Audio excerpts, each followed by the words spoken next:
오늘 우리가 나눈 말씀, 하나님 말씀은 열왕기상 5장 구약성경 518쪽에 있습니다. 열왕기상 5장 1절로 18절까지의 말씀, 우리 한 절씩 우리 교독해 보도록 합시다. 솔로몬이 기름 부음을 받고 그의 아버지를 이어 왕이 되었다 함을 두로왕 히람이 듣고 그의 신하들을 솔로몬에게 보냈으니 이는 히람이 평생에 다윗을 사랑하였음이라. 이에 솔로몬이 히람에게 사람을 보내어 이르되 당신도 알거니와 내 아버지 다윗이 사방의 전쟁으로 말미암아 그의 하나님 여호와의 이름을 위하여 성전을 건축하지 못하고 여호와께서 그의 원수들을 그의 발바닥 밑에 두시기를 기다렸나이다. 이제 내 하나님 여호와께서 내게 사람의 태평을 주시며 원수도 없고 재앙도 없도다. 여호와께서 내 아버지 다윗에게 하신 말씀에 내가 너를 이어 내 자리에 오르게 할 내 아들 그가 내 이름을 위하여 성전을 건축하리라 하신 대로 내가 내 하나님 여호와의 이름을 위하여 성전을 건축하려 하오니 당신은 명령을 내려 나를 위하여 에브라임에서 백성목을 이루게 하소서. 내 종과 당신의 종이 함께할 것이요 또 내가 당신의 모든 말씀대로 당신의 종이 삭을 당신에게 드리리라. 당신도 알거니와 우리 중에는 시선 사람처럼 벌목을 잘하는 자가 없나이다. 히람이 솔로몬의 말을 듣고 크게 기뻐하여 이르되 오늘 여호와를 찬양할지로다. 그가 다윗에게 지혜로운 아들을 주사 그 많은 백성을 다스리게 하셨도다 하고 이에 솔로몬에게 사람을 보내어 이르되 당신이 사람을 보내어 하신 말씀을 내가 듣노라. 내 가족 제목과 장나무 제목에 대하여는 당신이 바라시는 대로 할지니라. 내 종이 레바논에서 바다로 운반하겠고 내가 그것을 바다에서 뗏목으로 엮어 당신이 지정하는 곳으로 보내고 거기서 그것을 풀리니 당신은 받으시고 내 원을 이루어 나의 궁정을 위하여 음식물을 주소서 하고 솔로몬의 모든 원대로 백향목 제목과 잣나무 제목을 주매 솔로몬이 히람에게 그의 궁정의 음식물로 밀 2만 고루와 맑은 기름 20고루를 주고 해마다 그와 같이 주었더라. 여호와께서 그의 말씀대로 솔로몬에게 지혜를 주시고 히람과 솔로몬이 침묵하여 두 사람이 함께 약조를 맺었더라. 이에 솔로몬 왕이 온 이스라엘 가운데서 역군을 불러 일으키니 그 역군의 수가 3만 명이라. 솔로몬이 그들을 한 달에 한 번씩 레바논으로 보내매 그들이 한 달은 레바논에 있고 두 달은 집에 있으며 아도니라는 감독이 되었고 솔로몬에게 또 짐꾼이 7만 명이요 산에서 돌을 뜨는 자가 8만 명이며 이에 그 사역을 감독하는 자가 3,300명이라. 그들이 일하는 백성을 거느렸더라. 이에 왕이 명령을 내려 크고 귀한 돌을 떠다가 다듬어서 성전의 기초석으로 놓게 하매 솔로몬의 건축자와 히람의 건축자와 그발 사람이 그 돌을 다듬고 성전을 건축하기 위하여 제목과 돌들을 갖추니라. 아멘.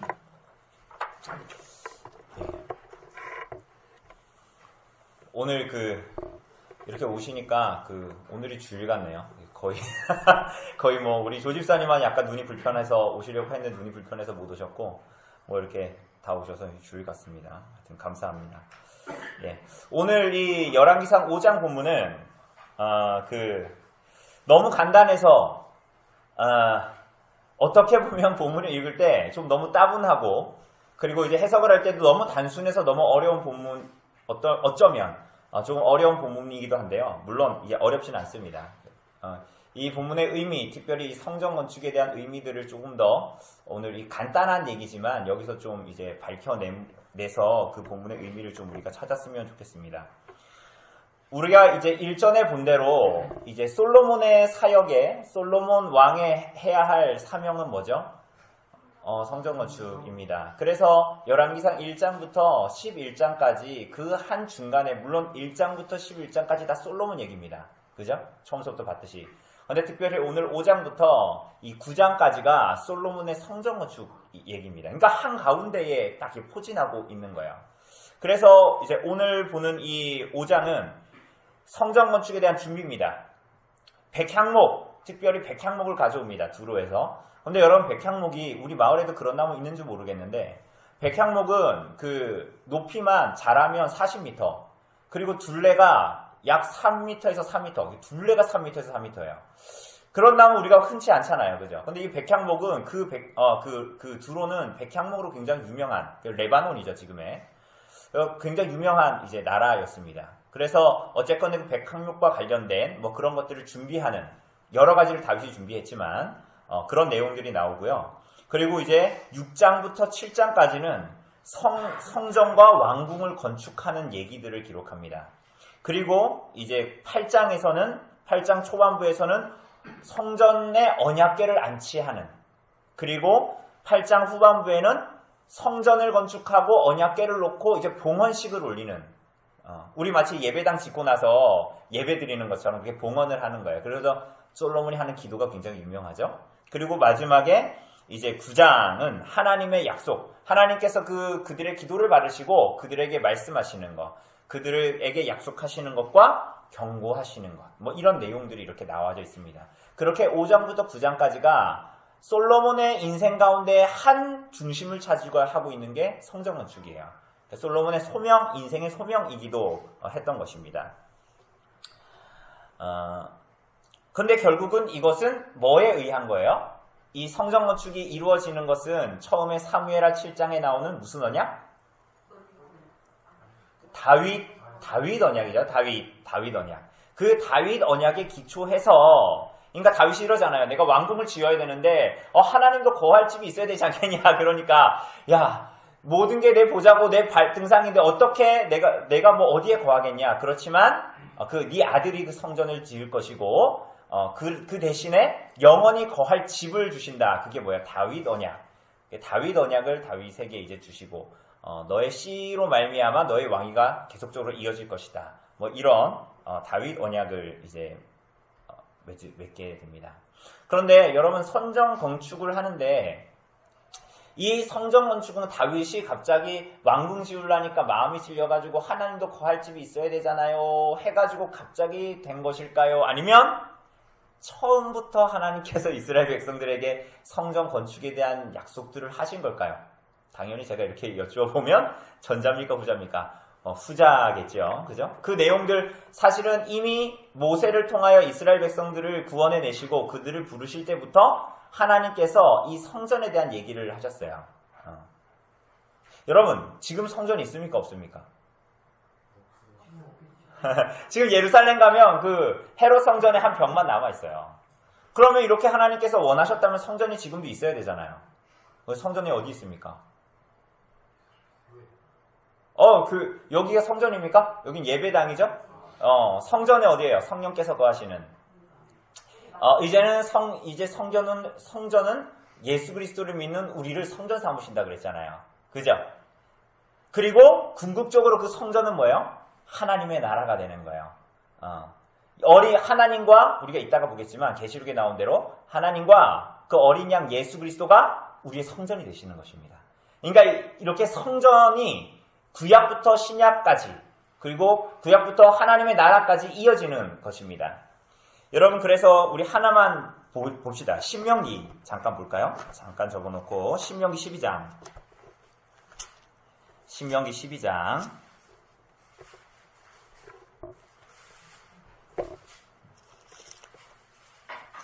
신명기 12장 11절을 보면 뭐라 그래요? 너희는 너희의 하나님 여호와께서 자기 이름을 두시려고 택하실 그곳으로 내가 명령하는 것을 모두 가지고 갈지니, 그래서 거기서 제사를 드리고 이런다 그랬잖아요. 그러니까 내가 지정하고 명한 곳에 너희가 예배하게 될 것이다. 이렇게 얘기하고 있는 거예요. 그러니까 이미 하나님께서는 성전에 대해서 말씀하고 있으셨던 거예요. 그래서 하나님이 지정하신 한 곳에서 예배할 날이 올 것이다. 그것이 성전이다. 그래서 이스라엘 백성들은 가나안 땅에서 하나님께서 주시는 안식을 누리게 되고, 그래서 하나님의 그 약속과 언약 때문에 이제는 성전, 하나님이 거하신다고 하는 그 성전을 두고 그 안에서 하나님의 언약에 입되어 살아갈 수 있는 기회가 이스라엘 나라에 주어진 것입니다. 그죠? 그것이 하나님의 약속과 그 안식이 성전 건축을 통해서 나타나게 되는 것 우리가 이제 보게 됩니다. 자, 우리가 한번 문제로 한번 들어가서 읽으면서 한번 넘어가 보죠. 자, 1번 우리 손집사님 한번 읽어주실래요? 솔로몬의 성전 건축은 어떻게 진행되는가? 네, 솔로몬의 성전 건축은 어떻게 진행되는가? 5장이 어떻게 구성되어 있냐? 그 얘기입니다. 근데 그러니까 그거 아주 간단하게 보면 두 개로 구성되어 있습니다. 1절부터 12절에는 누구 얘기가 나와요? 솔로몬과 두로왕 히람입니다. 그래서 백향목 이런 문제예요. 그 안에 들어가는 거. 그거 그럼 어떻게 배울 거냐? 여러분 키만 40m에다가 둘레가 4m 되는 나무고 갖고 오기 쉽습니까? 어렵습니까? 어렵겠죠. 그러니까 그거 어떻게 해야 되냐? 그런 문제를 다루는 거예요. 여러분 제가 오늘 나눠드린 지도 여기 있죠. 지도 최대한 선명도를 좋게 하려고 했는데 아직 요 정도밖에 안 됩니다. 그래서 여기에 보면요. 여러분들 여기가 이 녹색 빼고 여기가 이스라엘 나라입니다. 여기가 다 이스라엘 나라인데요. 여기 실금으로 막 거져 있죠. 그죠? 우리가 지난주에 4장에서 본 대로 솔로몬이 행정구역을 나눈 거예요. 그래서 1에서부터 12까지 나누어져 있습니다. 그러죠? 그런데 지난주 말씀을 기억하는 분들은 기억나시겠지만 유다 지파는 세금 냈다 그랬어요? 안 냈다 그랬어요? 다윗의 가문, 솔로몬의 가문 냈어요? 안 냈어요? 안 냈어요. 그 아래 보니까 그래서 맨 아래쪽에 보면 유다 이렇게 써있죠? 예루살렘 아래. 여기에는 번호가 매겨져 있어요? 안 매겨져 있어요? 안 매겨져 있어요. 그러니까 그 위에 보면 다 모든 지파들, 요단강 동쪽과 서편의 모든 지파들을 이렇게 행정상으로 나눠서 12개로 나눠서 했던 거예요. 그런데 특별히 여러분 두로가 어디입니까? 지금의 레바논 쪽. 보입니까? 예, 저기 위에. 여기 제 손가락에 여기에 보면 여기 뭐가 있어요? 두로가 있는 거예요. 그죠? 그러니까 여기에서부터 나무를 잘라가지고 예루살렘 어디예요? 여기 아래 있잖아요. 여기까지 오는 게 쉽습니까? 어렵습니까? 어렵잖아요. 그거 나무 막 조각내가지고 갖고 있는 거 아니거든요. 막 성전을 지어야 되니까 엄청 그 통짜리를 갖고 와야 되는 거예요. 그러니까 그 나무를 잘라다가 가지고 오는 이런 내용들 그렇게 협상을 맺는 것 그게 1절에서 12절까지입니다. 그리고 13절부터 18절까지는 뭡니까? 이렇게 두 부분으로 나누는 거예요. 1절부터 12절, 13절부터 18절. 5장은 이렇게 두 부분으로 나뉘는데 13절부터는 뭐예요? 누가 일해야 되냐? 어떤 역군들, 그러니까 일해야 될 사람들. 우리 오늘 본문에는 역군이라고 나오죠? 그죠? 역군, 그 일할 사람들. 그러니까 몇만 명 막 이렇게 됩니다. 그 성전을 짓기 위해서 그것들 다 가지고 오고 기초석을 만들고 이런 거. 여러분 심지어는 돌까지도 크고 귀한 돌을 여기서부터 여기까지 또 가져옵니다. 그러니까 여러분 성전이 그냥 요 정도 건물 짓는 거 돌 갖고 오려면 기초석 하려면은 돌이 많을 텐데 우리 옆에 축조 쌓은 것만 해도 엄청난데 이 엄청난 이 성전을 짓기 위해서 이 귀한 돌들을 거기서부터 가지고 오니까 일꾼이 여간해서는 안 되겠죠. 몇만 명 막 이렇게 돼야 되는 거예요.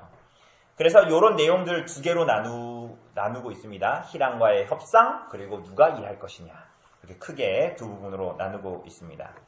자, 2번 한번 우리 승민 형제 읽어주실래요? 2번. 두로와 히람은 솔로몬과 어떤 관계에 있는 사람인가? 네, 이 두로왕 그래서 히람이 이제 1절부터 12절에 나오는데 두로왕 시돈 두로왕 이 히람이라는 사람 누군지 우선 좀 알아야 되겠죠, 그죠? 우선은 여기 이제 이스라엘 국가는 당시에 가나안 지역을 다 지배하고 있었습니다. 솔로몬이 강력한 나라가 됐습니다. 그리고 대부분 다른 나라들은 다 도시국가처럼 이렇게 존재하고 있었습니다. 그 도시국가 중에 하나가 이 두로였고요. 그런데 특별히 1절을 보면 솔로몬과 어떤 관계인지를 알려주는 게 1절인데요. 한번 1절 같이 읽어볼까요? 시작. 솔로몬이 기름 부음을 받고 그의 아버지를 이어 왕이 되었다 함을 두로왕 히람이 듣고 그의 신하들을 솔로몬에게 보냈으니 이는 히람이 평생의 다윗을 누구를 사랑했대요? 이 히람이 다윗이 살아있을 때 다윗을 사랑했다 이렇게 나오죠. 그죠? 사랑했다. 그래서 어떤 면으로 봤을 때는 이 두로왕 히람하고요 다윗이 그 아버지 솔로몬의 아버지 다윗하고 우호적인 관계 안에서 조약 관계에 있었다 이렇게 이제 보기도 해요. 그래서 심지어는 다윗이 왕궁을 지을 때 두로가 굉장히 많이 도와줬습니다. 사무엘하 잠깐 볼까요? 5장. 사무엘하 5장.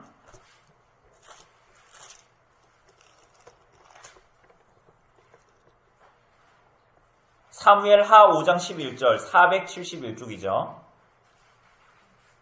사무엘하 5장 11장 보면 뭐라 그래요?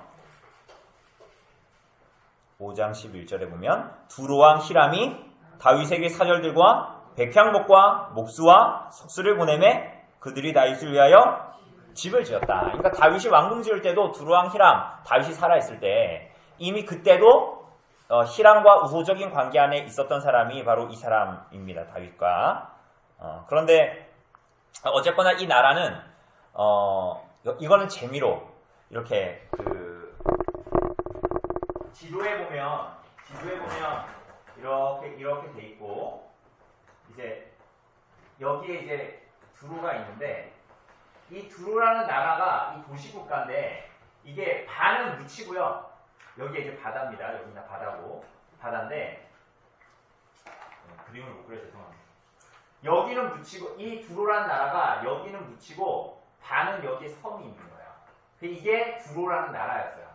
그래가지고 어떤 다른 열방들이 쳐들어오잖아요. 쳐들어오면 이 사람들이 어디로 도망갈까요? 여기로 다 도망가는 거예요. 그리고 이 사람들은 무역하는 사람들이기 때문에 배 타고 다니고 막 이러기 때문에 이제 여기서 이제 시간을 보내고 여러 가지 무역을 하는 데는 지장이 없으니까 그렇게 해서 버티다가 다시 이쪽으로 건너가서 다시 재건하고 막 이랬거든요. 그런데 이 나라를 무너뜨린 세계에서 무너뜨린 단 한 사람이 있었어요. 그 사람이 누굴까요? 그렇죠. 알렉산더가 왔어요. 알렉산더가 왔는데 이 사람들 여전히 어떻게 했을까요? 여기로 알렉산더가 쳐들어오니까 다 여기로 섬으로 피신했어요. 그럼 알렉산더가 어떻게 했을까요? 마치 옛날에 그 정주영 회장입니까? 바다를 육지로 만들어. 이 알렉산더가 어떻게 했냐면 여기를 다 폐허로 만들어버린 다음에 이 건축물들이 있을 거 아니에요? 그걸로 여기를 막아버렸어요. 약 7개월 동안 한마디로 바닷물을 끊어서 길을 만들어버렸어요. 그래가지고 알렉산더가 쳐들어와서 이 두로를 완전히 멸망시켜버립니다. 그래서 나중에 지금도 보면 이렇게 해서 이런 걸 뭐래 반도라 그러나요? 반도처럼 되어버렸어요. 이 두로 나라가. 어쨌거나 이제 알렉산더 전이니까 저런 이제 나라를 가지고 있었던 이제 대가 바로 이제 두로입니다. 두로. 자, 그래서 솔로몬의 얘기가 솔로몬이 히람에게 2절에 보면 솔로몬이 히람에게 사람을 보냅니다. 이게 편지를 보낸다는 거예요. 그래서 이제 3절부터 쭉 한 6절까지 이제 얘기하는 것을 쭉 보면 한마디로 백향목을 잘라가지고 나에게 해줘라. 성전을 지어야 되겠다. 시돈 사람처럼 벌목을 잘한 사람이 없다. 6절 맨 하반전에 이렇게 나오죠. 자, 그렇다면 여러분 이거를 이렇게 솔로몬이 제안하는 것을 히람이 기뻐했을까요? 안 기뻐했을까요? 여러분 왜 기뻐했을까요? 여러분 생각을 해봅시다. 왜 기뻐했을까요? 자기가 존경했던 사람의 아들이니까. 우리 국립사는 굉장히 따뜻한 마음으로 그렇게 볼 수도 있죠. 그런데 아주 냉정한 그냥 이 나라와 나라 사이의 그런 이해로 보면 어때요? 어쨌거나 지금 가나안 지역을 다 제패하고 있는 왕이 누굽니까? 솔로몬. 지금으로 보면 그러니까 세상을 그래도 좌지우지하고 있는 미국의 대통령 트럼프 이런 거란 말이에요. 근데 그 사람이 이제 나를 도와달라고 막 이러는 거니까 어때요? 당연히 좋죠. 그리고 다윗 그리고 사울 나올 때 계속 나오던 민족이 어떤 민족입니까? 가나안 땅을 지배하고 있었던 민족. 블레셋이 해양 민족이거든요. 근데 저 사람도 도시국가인데 무역하는 사람들이에요. 그러니까 블레셋하고 두로는 서로 무슨 관계예요? 라이벌 관계일 거 아니에요. 같이 바다에서 먹고 살아야 되니까. 그런데 이스라엘 백성들이 블레셋을 어떻게 했어요? 멸망시켜버리니까 두로 입장에서 굉장히 좋은 거죠. 이스라엘이 굉장히 좋은 나라가 되는 거예요. 그래서 당연히 히람 입장에서는 기뻐했을 거고 또 백향목을 달라 그럴 때 공짜로 달라 그러지 않아요. 뭐 이렇게 우리가 삭슬 주겠다 이런 얘기를 하거든요. 솔로몬이. 그런 입장에서 보면 요즘에 우리나라 뉴스에도 잘 나오는 뭐예요. 우리들 인력이 수출돼서 노동력을 수출을 해서 어떻게 하나요? 돈을 벌 수 있는 그러니까 이 두로 입장에서는 굉장히 이제 좋은 상황이 되는 거죠. 어쨌거나 그래서 사람을 보내서 도와달라고 한다라는 거. 그리고 6절에도 보면 레바논에서 백향목을 베어나게 해달라. 그래서 그러면서 조건으로 거는 것이 뭐예요? 나의 종과 6절에 보니까 내 종과 누구의 종이? 당신의 종이, 그러니까 두로 나라 사람들과 이스라엘 백성들이 함께 그 나무를 벨 것이다. 그리고 당신의 종들의 삭슬, 그러니까 월급을 주겠다. 이렇게 이제 조건을 겁니다. 누가요? 솔로몬이 그렇게 걸어요. 히람은 어떻게 반응합니까? 7절에 보니까 히람이 뭐야? 솔로몬의 말을 듣고 그게 기뻐하면서 뭐라 그래요? 여호와를 여러분 이게 여러분 이런 거예요. 그러니까 여러분 이게 정말로 히람이 하나님을 알고 하나님을 찬양했을까요? 그러니까 이거 굉장히 정치적이고 외교적인 말이거든요. 그런데 여러분 이걸 꼭 기억하세요. 나중에 이게 대체 뭔지가 다 나타나요. 자, 여호와를 찬양하고 여호와를 찬양한다. 뭐 하나님께서 다윗에게 지혜로운 아들을 주셨다. 내가 참 다윗을 사랑했는데 그 왕궁 지을 때 내가 참 많이 도와줬는데 그 아들에게도 지혜로운 아들을 주셔가지고 이스라엘을 다스리게 하셨구나. 이렇게 얘기합니다. 그러면서 8절에 보니까 뭐라요? 백향목만이 아니라 뭐도 주겠다? 잣나무까지도 주겠다. 그러면서 하는데 솔로몬의 제안을 약간 거절하는 것 같은 얘기를 해요. 그러면서 뭐라 그래요? 9절에 보면 내 종이, 그러니까 두로 사람들이 뭐 하겠다? 레바논에서 바다로 운반하겠고 내가 그것을 바다에서 뗏목으로 엮어서 당신이 지정하는 곳으로 보내고 그것을 풀리니 당신은 받으시고 내 원대로 나의 궁정을 위하여 음식물을 주소. 자, 보십시오. 이게 무슨 얘기냐면 여러분 두로가 여기 있잖아요. 우리나라도 옛날에 나무 해가지고 이렇게 하천을 통해서 이렇게 받았잖아요. 그죠? 맞습니까? 그래가지고 사람들이 그 위에 타가지고 쭉 내려오잖아요. 그것처럼 두로가 여기서 이 바닷길을 통해서 뭘 하겠다? 그 백향목 엄청 큰 나무들이니까 그거를 이렇게 심겠다는 거야. 이렇게 해서 여기에 도착하면 여기서 나무를 당신의 종들이 그러니까 올라와서 여기서 할 필요가 없다. 그리고 그러니까 이렇게 여기까지 우리 종들이 할 테니까 여기서 받아라. 니네들이. 이렇게 얘기하는 거거든요. 그리고 당신은 종들한테 삭슬 주지 말고 뭘 달라? 음식물 이게 뭐냐면 곡물 달라는 거예요. 그에 상응하는 값을 곡물로 달라라는 것입니다. 자, 여러분 그러면 히람은 왜 그렇게 얘기했을까요? 왜 굳이 솔로몬이 제안을 했는데 왜 굳이 오지 못하게 했을까요?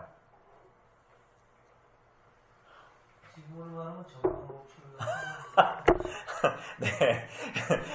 이게 이스라엘 사람들이 오면 그 나라를 같이 베고 이러면 아무래도 사람들이 계속 왔다 갔다 하다 보면 이제 우리나라에 위협이 될 거라고 생각하겠죠.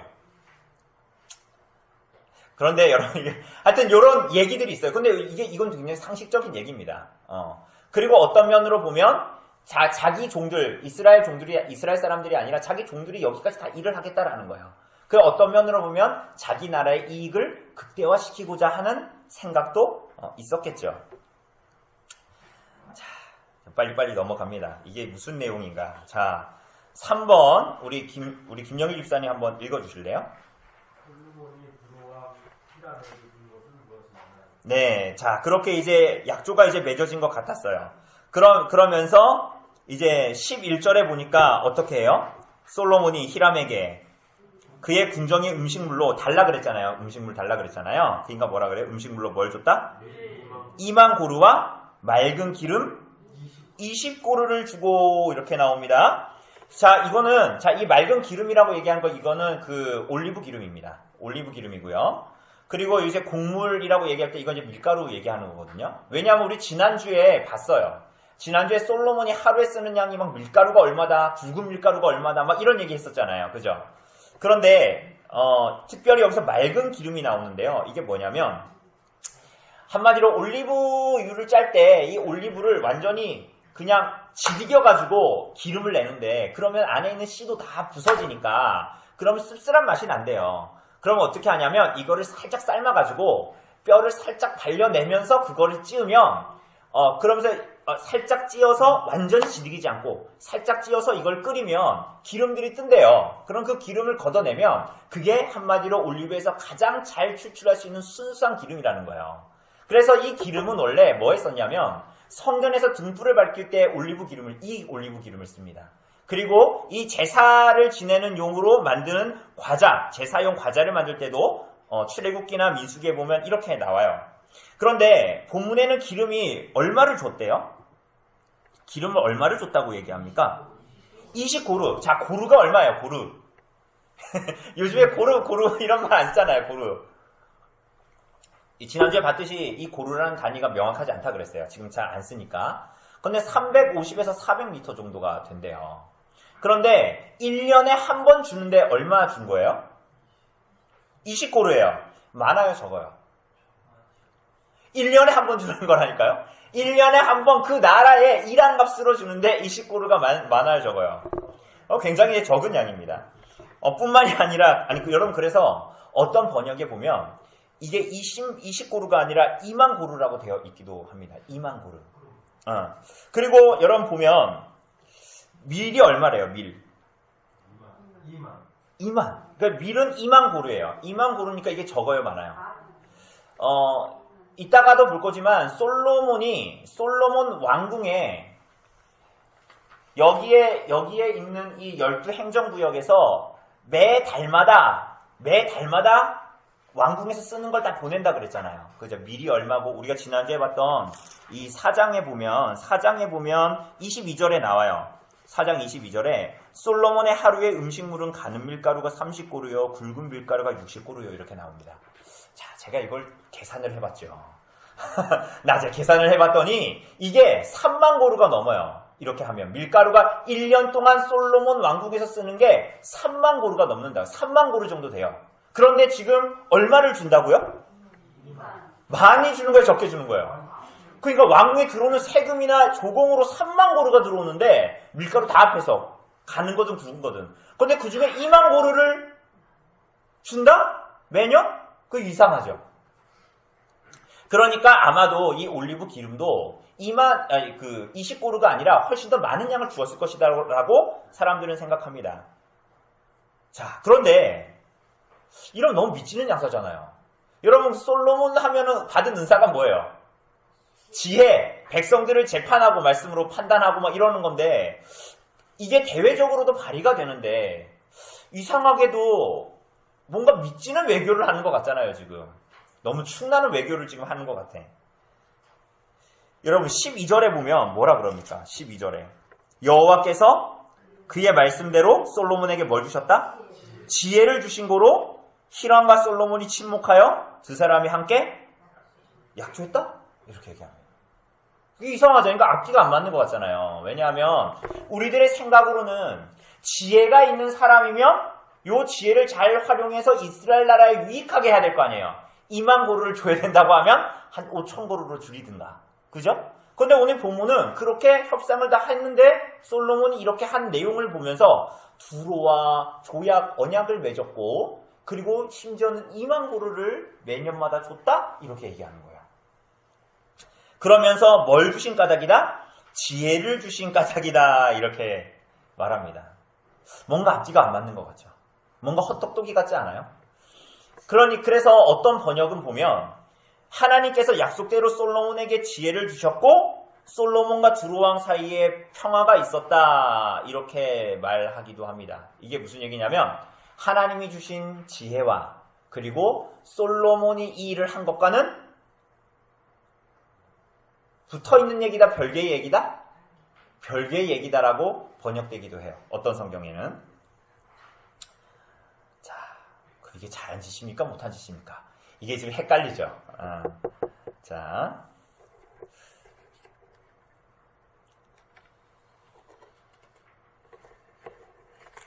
여러분, 3장에 솔로몬의 통치를 시작할 때 보면 가장 먼저 결혼한 얘기가 나옵니다. 그런데 누구와 결혼을 했어요? 어느 나라 공주와? 애굽 나라의 공주와 결혼을 했죠. 그러니까 당시 솔로몬은 이방 나라와 화친을 맺어서 그렇게 하는 것을 굉장히 중요시 여겼습니다. 그런데 그게 율법에 의하면 맞는 얘기예요? 안 맞는 얘기예요? 맞지 않는 얘기였잖아요. 그죠? 이후에도 솔로몬은 애굽과도 화친을 하고 두로와도 화친을 하고 수많은 이방 공주들이 있는 나라와 화친을 맺기도 합니다. 그런데 오늘 이 얘기는, 오늘 두로 왕과의 이 이야기는 조금 색다른 얘기예요. 여러분 우선은 두로는 이스라엘 나라입니까? 이방 나라입니까? 당연히 이방 나라예요. 그러니까 우리들의 시각은 지금까지도 이방 나라하고 손잡으면 돼요, 안 돼요? 안 돼요. 그죠? 근데 솔로몬이 결국은 나중에 이 우상을 섬기고 그렇게 했던 것은 결국은 이방 나라와 손잡았기 때문이에요. 그런데 오늘 특별히 이방 나라에 대한 얘기를 하는, 이방 나라의 왕과의 얘기를 하는데 이 얘기는 다 무엇과 관계되어 있어요? 본질적으로는? 뭐를 건축하는 일? 성전을 건축하는 일과 긴밀한 연관이 있다라는 거. 그게 매우 중요해요. 그래서 솔로몬이 이방인과 손잡는 얘기? 그게 좀 색다르게 다가오는 거예요. 이게 결혼의 얘기가 아니라. 네, 한번 봅시다. 자, 우리 한번 4번 우리 궁집사님 좀 읽어주실래요? 솔로몬은 성전을 짓는 일을 할 역군들을 어떻게 징집했는가? 이들은 어떤 이들인가? 네. 자, 13절부터 보면 솔로몬이 이제 온 이스라엘 가운데에서 일할 사람들을 불러냅니다. 몇 명이에요? 예, 3만 명입니다. 그래서 이 사람들은 어떻게 일합니까?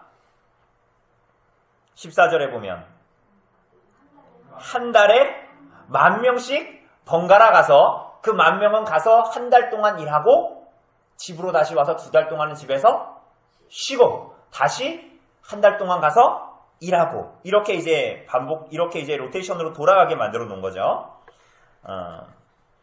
그래서 3만 명. 여러분, 이것은 두로왕 히람의 요구에 응한 겁니까? 응하지 않은 겁니까? 응하지 않은 거죠. 두로왕 히람은 바닷길로 이렇게 해서 니네가 받아라 이렇게 했는데 지금 솔로몬은 어떻게 한 거예요? 10,000명씩 레바논으로 두로로 올라가서 그 나무를 같이 벌목했던 거예요. 자, 더 많은 사람, 여기서 그치지 않고 더 많은 사람을 징집합니다. 어떻게 합니까? 15절에 보면 솔로몬에게 또 진군이 몇 명이다? 7만 명이고 산에서 또 뭐를 뜨는 자? 돌을 뜨는 자가 몇 명이에요? 8만 명입니다. 그래서 7만 명은 짐을 운반하도록 하고 8만 명은 산에서 크고 귀한 돌들을 막 채취하게 합니다. 근데 이 사람들은 어떤 사람들일까요? 지금 이거 짐 나르는 사람, 돌 뜨는 사람 이것만 합해도 몇 명입니까? 15만 명이잖아요. 이 사람들은 어떤 사람들일까요? 진군. 그러니까 이 사람들 어디서 나온 사람들일까요? 자, 잠깐 접어놓고 역대하로 가봅시다. 역대하 2장. 역대하 2장. 역대상을 지나서 역대하 2장 17절을 보면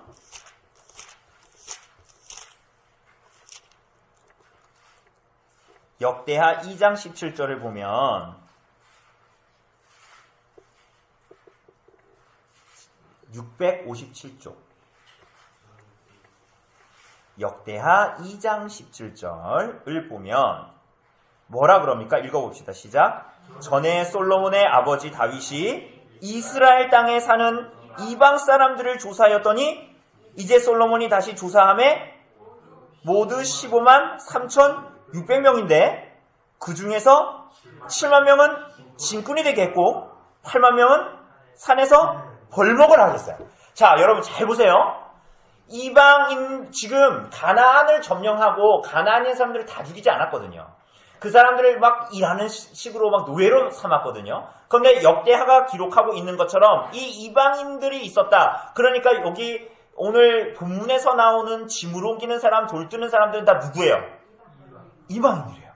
여러분, 성전은 거룩해요, 안 거룩해요? 거룩한데 지금 우리는 또 우리 교회 너무 좋은 교회라서 연초에 어떤 책을 봤습니까? 레위기를 봤잖아요. 레위기에 보면 거룩한 것과 속된 것과 부정한 것을 막 구분해놨잖아요. 그런데 성전은 거룩해요, 안 거룩해요? 거룩하죠. 거룩하신 하나님이 임재하시는 곳인데 그런데 그것을 짓는데 그 사람들이 다 어떤 사람들이에요? 지금 보니까 이게 이상하잖아요. 그러니까 18절에 보면 그러니까 이 일을 하기 위해서 이방 나라 두로왕 히람하고 이방인의 땅에 있는 나무를 갖고 오질 않나 막 그런 일을 하는 거예요. 그리고 18절에 보면 뭐라 그래요? 솔로몬의 건축자와 히람의 건축자와 그발 사람이 그 돌을 다듬고 성전을 건축하기 위하여 제목과 돌들을 갖추었다. 여러분 여기서 그발 사람 나오죠. 그발 사람이 어떤 사람들이냐면요. 여기 두로 위에 더 올라가면 지금 레바논 비블로스라는 데인데 여기 지도에는 안 나와요. 더 올라가면 있어요. 근데 거기도 도시국가였어요. 해양 도시국가. 제가 옛날에 우리 승미 형제랑도 옛날에 갔을 때 거기 잠깐 들렀었는데 거기 사진 있으면 제가 나중에 보내드릴게요. 그러니까 그냥 지금 뭐 바닷가가 옆에 있는 안목 같아요, 그냥. 근데 여기도 도시국가였거든요. 근데 이 사람들이 굉장히 그런 기술이 있었나 봐요. 돌을 다듬고 나무를 다듬는 일. 그런데 이 일을 하는데 중요한 것은 솔로몬의 기술자들, 히람의 기술자들, 그발 사람들이 다 함께 이 솔로몬의 이 성전을 건축하는 일을 모두 다 하고 있다. 이런 얘기를 하는 거예요. 사람하고 같이 하는, 그러니까 우리들이 생각하는 거하고 같아요? 좀 틀려요. 좀 우리가 예상치 않은 상황들이 지금 벌어지는 것입니다. 그렇잖아요. 솔로몬이 성전 건축을 위해서 이방 국가들과 외교를 맺었다? 이상하잖아요. 자, 이것은 우선은 그냥 겉으로 보기에 아주 1차적으로 표면적으로 보기에는 이런 거예요. 이스라엘이 굉장히 강해졌다. 그래가지고 외국에 있는 기술력과 외국에 있는 재물들을 가지고 와서 쓸 수가 있었다. 이건 아주 1차적이고 표면적인 얘기예요. 그런데 조금 더 깊은 이야기들이 있어요. 주의 깊게 보아야 할 것은 아까도 얘기했다시피 거룩한 하나님의 성전을 건축하는 일이 상당 부분 이방인들의 손에 맡겨지고 있다. 그런데 이것은 이스라엘 백성들의 사고 안에서 심지어 모세오경의 사고 안에서보다 봐도 이방인들은 부정한 사람들이고, 그죠? 그럼 이상하잖아요. 자, 보시죠. 그런데 이와 비슷한 일들이 사실은 성경의 도처에서 나타나는데 우리는 이상하게 생각하지 않았던 거지. 자, 대홍수가 있을 때 나타난 사람 누굽니까? 대홍수 하면 떠오르는 사람 누구예요? 그렇죠. 노아죠, 노아. 노아가 뭘 만들었습니까? 방주를 만들었습니다. 방주가 크기가 어때요? 크죠? 폭만 30m예요. 높이가 23m고 길이가 140m 정도 돼요. 축구장보다 크다는 얘기예요. 길이. 축구장이 거의 100m니까 그보다 훨씬 크다는 거예요. 그런데 이 방주를 만들 때 여러분 140m에 폭이 30m에 높이를 어떻게 합니까? 높이가 23m예요. 여러분 이거를 만드는데 쉬웠겠어요? 어렵겠어요? 그런데 노아의 아들들만이 이걸 만들 수 있었을까요? 없었을까요?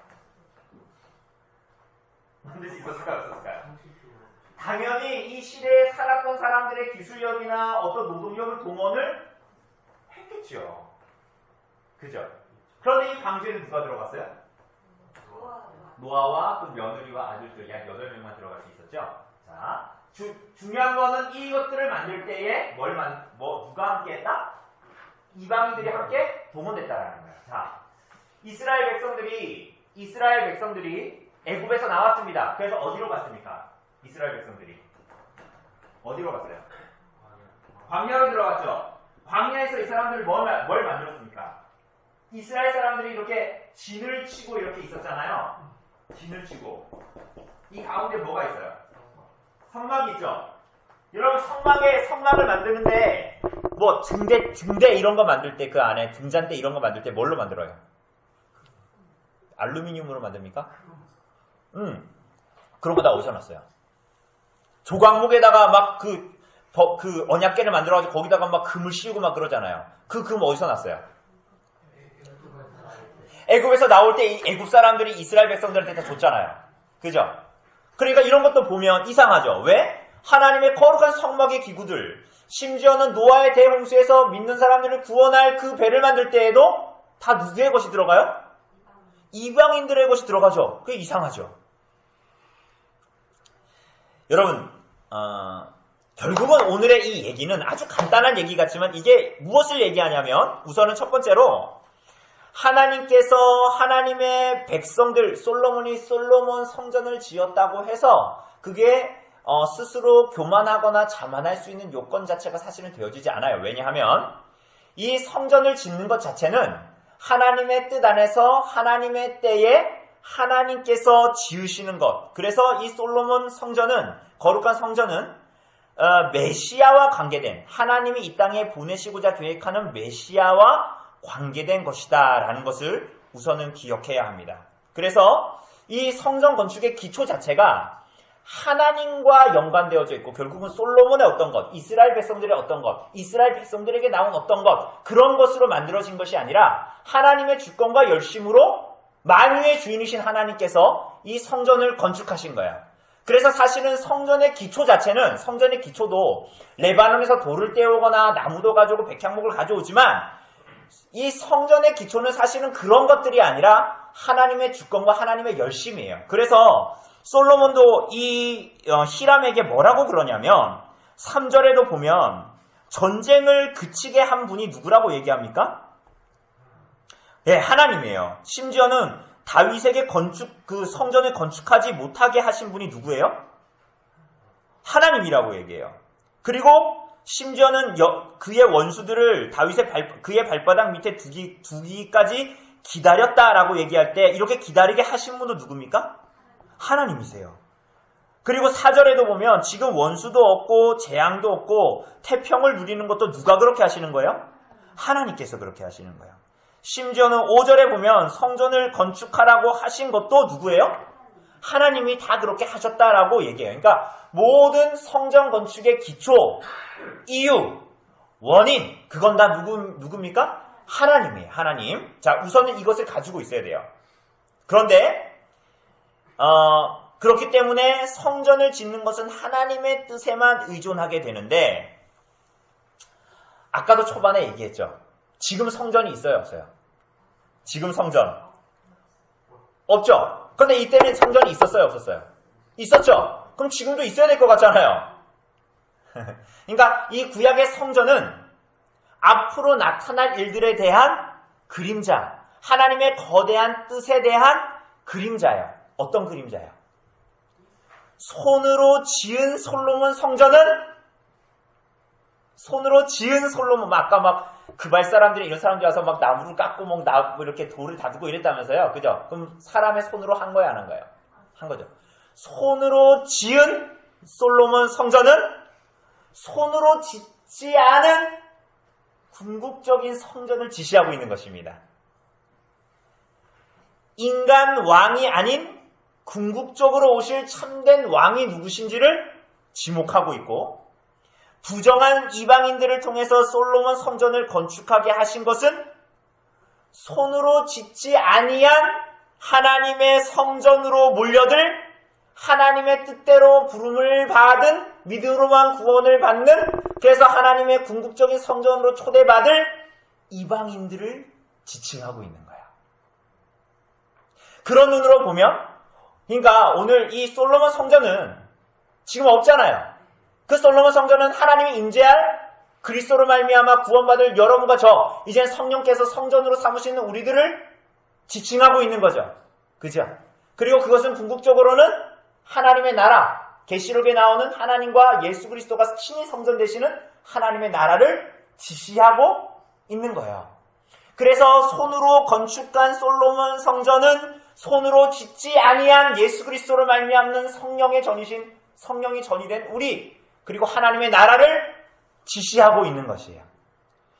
그리고 솔로몬 성전에서 그래서 율법으로 보면 부정한 이방인들이 와서 그 성전을 짓는다? 이것은 여러분과 저는 율법으로 의하면 율법에 비추어 보면 유대인입니까? 이방인입니까?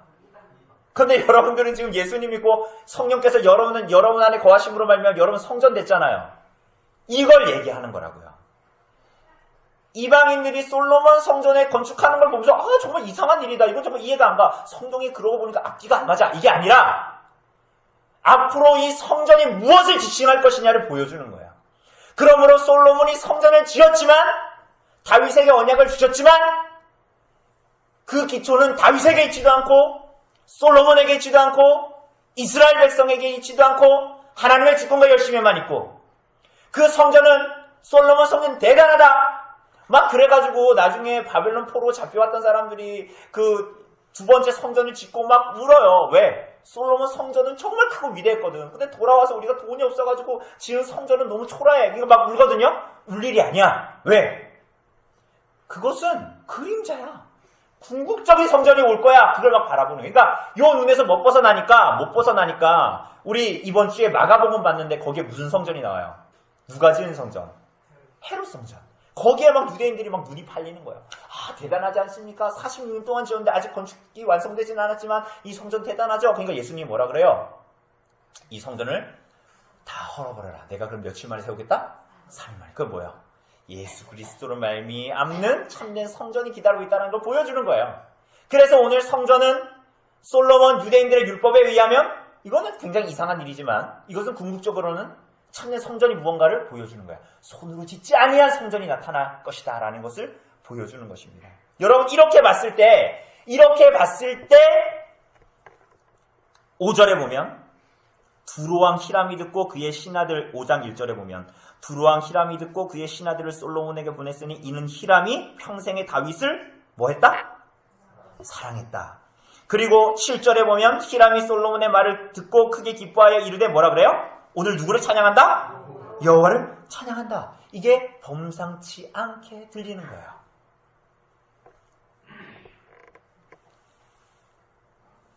여러분 물론 이것은 이 히람이 하나님을 믿었다 이런 얘기를 하는 게 아니에요. 앞으로 일어날 예수 그리스도로 말미암아 일어날 일이 무언가를 다 그림자로 보여주는 거예요. 나중에 이 성전 건축이 끝나고 나서 9장에 보면 솔로몬이 이제 땅을 줘요. 히람한테. 한 10성읍 정도를 주는데 좋은 거 줬을까요? 나쁜 거 줬을까요? 좋은 거 줘야죠. 소유사는 지금 마음이 좋은 분이니까 좋은 거 줘야 된다잖아요. 그런데 어떤 거 줬어요? 그 땅을 형제여 나에게 이런 땅을 줬냐 하면서 그 땅을 가불이라고 불러요. 가불. 그래서 가불 땅이라고 하거든요. 그 가불 땅이 적박하고 안 좋은 땅이라는 뜻이에요. 그러면서 그 땅을 나중에 다시 돌려주면서 어떻게 했을 것 같아요? 여러분 같으면 그 땅 돌려주면서 어떻게 할 것 같아요? 야, 내가 우리나라 백향목이나 이런 거 다 갖다 줬는데 그럼 어떻게 할 것 같아요? 욕할 것 같죠. 그런데 이 히람이 어떻게 하냐면요. 금 120달란트를 줘요. 오히려 솔로몬한테. 이상한 일이잖아요. 여러분 같으면 줘요 안 줘요? 여러분 120달란트가 뭐냐면 한 달란트가 금이 35kg 정도 된다 그랬잖아요. 그죠? 그러니까 120달란트면 한 4,300kg. 금 4,300. 별로 상상이 안 가죠? 금을 10kg도 가져본 적이 우린 별로 없으니까. 그러니까 이게 이상한 거예요. 이게 왜냐하면 이것은 바로 하나님께서 이 솔로몬 성전을 통해서 나타나시고자 했던 것. 그리고 그림자와 같이 이방인들이 행하는 그런 일들을 보면서 하나님께서 말씀하시고자 하는 것이 있었던 거예요. 더 나가보면 실제로 신약에 보면 이스라엘 백성들이 그렇게 얘기합니다. 자, 스데반의 얘기를 보죠. 우리 신약 성경 사도행전 우리 7장 잠깐 볼까요? 사도행전 7장 47절. 신약 성경 199쪽에 있습니다. 신약 성경 199쪽 사도행전 7장 47절 48절 보면 뭐라 그래요? 솔로몬이 그를 위하여 집을 지었느니라. 그러나 지극히 높으신 이는 손으로 지은 곳에 계시지 아니하시나니. 이렇게 얘기합니다. 스데반이. 자, 이어서 히브리서 볼까요? 히브리서 9장. 신약 성경 히브리서 9장.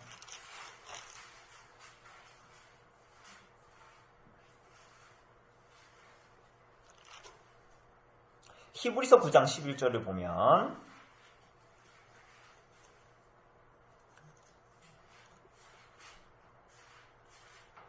11절을 보면 같이 읽어봅시다. 시작.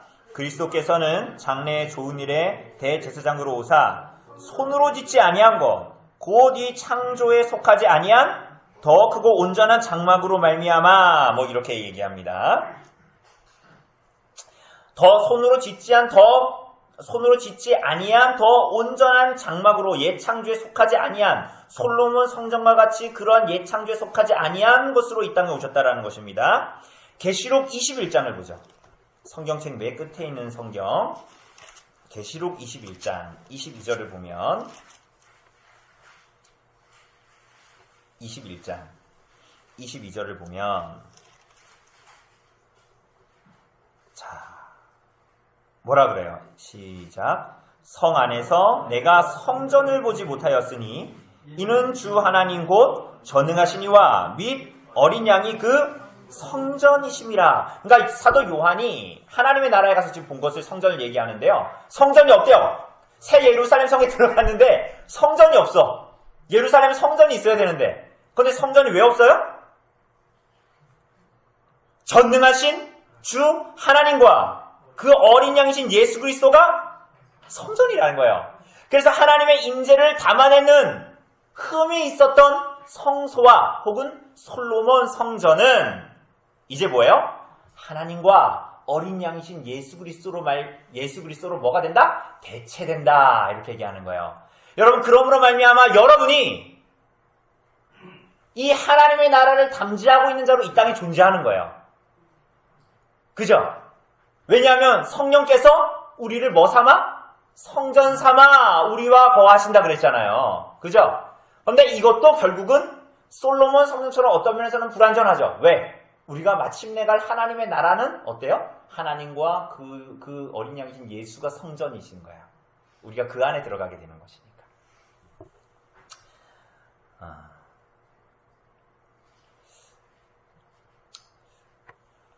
이것을 사실은 이 솔로몬 성전을 건축하고 이방인들이 이 일들을 같이 하게 되는 이 일을 이렇게 그림자처럼 보여주고 있는 것이 바로 오늘 본문입니다. 그래서 마지막으로 갈라디아서 3장 8절 보면 갈라디아서 고린도서 다음에 있는 갈라디아서 3장 8절 말씀을 보면 304쪽에 있습니다. 신약성경 304쪽에 갈라디아서 3장 8절 말씀.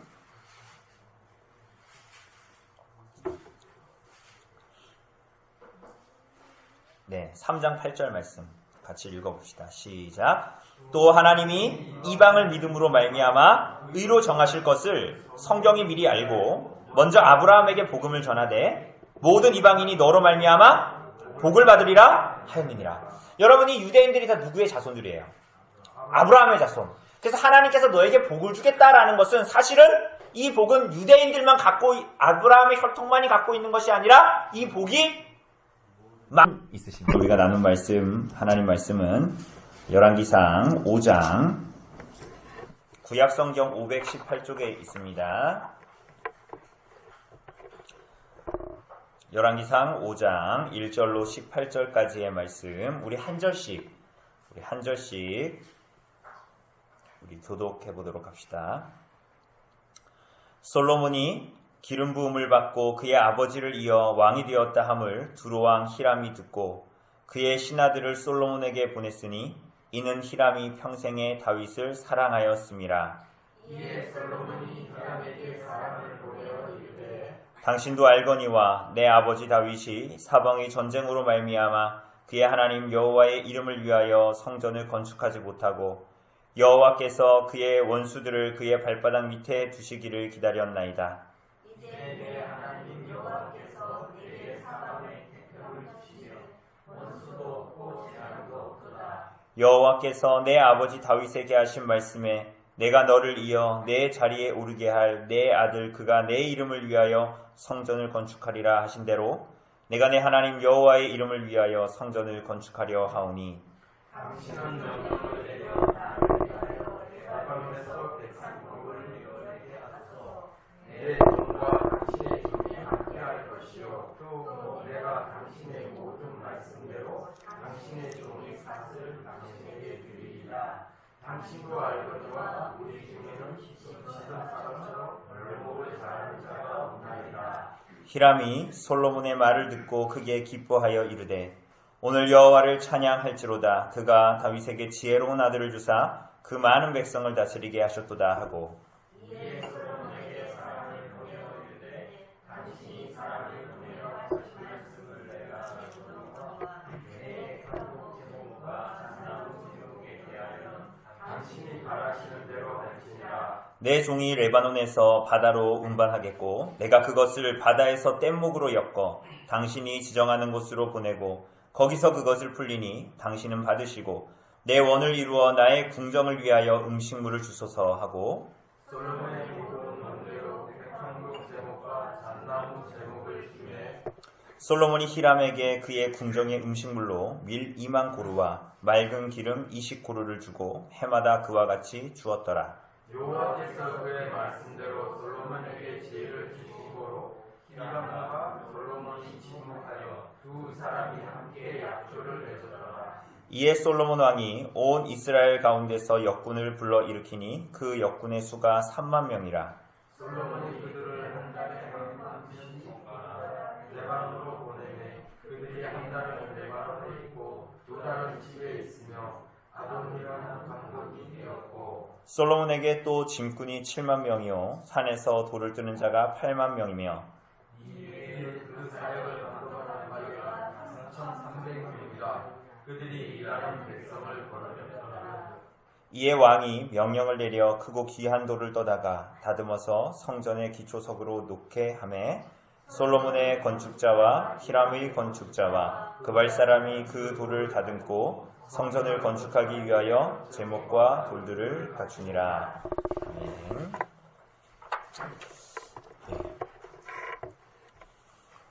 오늘 이렇게 오시니까 오늘이 주일 같네요.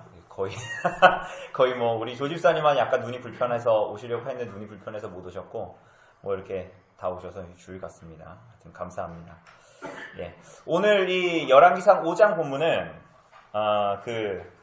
너무 간단해서 어떻게 보면 본문을 읽을 때 좀 너무 따분하고 그리고 이제 해석을 할 때도 너무 단순해서 너무 어려운 본문 어쩌면 좀 어려운 본문이기도 한데요. 물론 이게 어렵진 않습니다. 이 본문의 의미, 특별히 성전 건축에 대한 의미들을 조금 더 오늘 이 간단한 얘기지만 여기서 좀 이제 밝혀내서 그 본문의 의미를 좀 우리가 찾았으면 좋겠습니다. 우리가 이제 일전에 본 대로 이제 솔로몬의 사역에 솔로몬 왕의 해야 할 사명은 뭐죠? 성전 건축입니다. 그래서 열왕기상 1장부터 11장까지 그 한 중간에 물론 1장부터 11장까지 다 솔로몬 얘기입니다. 그죠? 처음부터 봤듯이. 근데 특별히 오늘 5장부터 이 9장까지가 솔로몬의 성전 건축 얘기입니다. 그러니까 한 가운데에 딱 이렇게 포진하고 있는 거예요. 그래서 이제 오늘 보는 이 5장은 성전 건축에 대한 준비입니다. 백향목, 특별히 백향목을 가져옵니다. 두로에서. 근데 여러분 백향목이 우리 마을에도 그런 나무 있는지 모르겠는데 백향목은 그 높이만 자라면 40m 그리고 둘레가 약 3m에서 4m 둘레가 3m에서 4m예요. 그런 나무 우리가 흔치 않잖아요. 그죠? 근데 이 백향목은 그 두로는 백향목으로 굉장히 유명한 레바논이죠. 지금의 굉장히 유명한 이제 나라였습니다. 그래서 어쨌건 그 백향목과 관련된 뭐 그런 것들을 준비하는 여러 가지를 다윗이 준비했지만 그런 내용들이 나오고요. 그리고 이제 6장부터 7장까지는 성전과 왕궁을 건축하는 얘기들을 기록합니다. 그리고 이제 8장 초반부에서는 성전의 언약궤를 안치하는 그리고 8장 후반부에는 성전을 건축하고 언약궤를 놓고 이제 봉헌식을 올리는 우리 마치 예배당 짓고 나서 예배 드리는 것처럼 그렇게 봉헌을 하는 거예요. 그래서 솔로몬이 하는 기도가 굉장히 유명하죠. 그리고 마지막에 이제 9장은 하나님의 약속, 하나님께서 그들의 기도를 받으시고 그들에게 말씀하시는 것, 그들에게 약속하시는 것과 경고하시는 것, 뭐 이런 내용들이 이렇게 나와져 있습니다. 그렇게 5장부터 9장까지가 솔로몬의 인생 가운데 한 중심을 차지고 하고 있는 게 성전 건축이에요. 솔로몬의 소명, 인생의 소명이기도 했던 것입니다. 근데 결국은 이것은 뭐에